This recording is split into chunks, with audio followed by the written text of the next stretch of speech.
The difficult one is corn. When Yeah. you've grown corn, how does it work for you?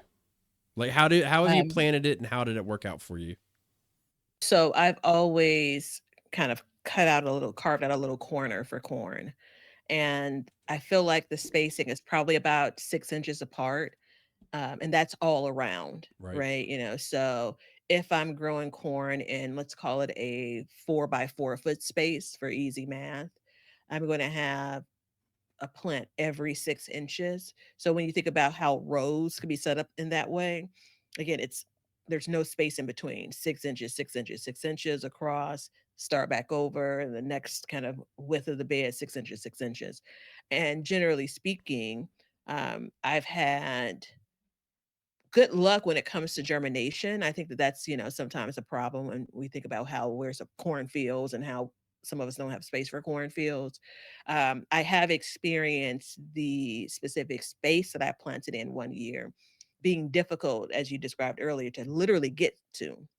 So because corn has a window for harvesting, otherwise it won't be as tasty.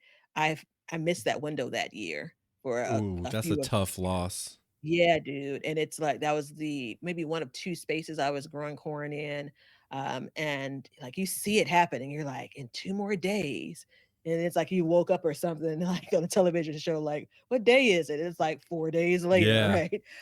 And that And window is literally that small. yeah, yeah, absolutely, absolutely, and so it's almost like if we had to put things into categories or what's really harmed by spacing issues, corn would be like right up at the top and not necessarily for the reasons why people think, you know. Well, so there's another aspect to spacing too, which I didn't even think about until you said that, but pollination, you know, Mhm, mhm, so like mhm.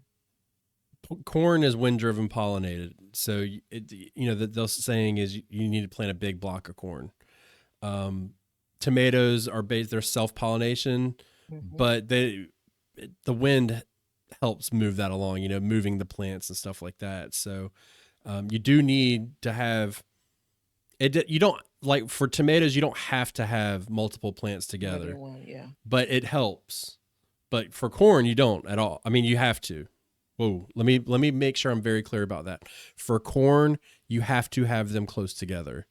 Um, so what happened with me with my corn is I noticed on the outside edges they were doing really good, and on the inside edges they got big, but they just didn't really produce.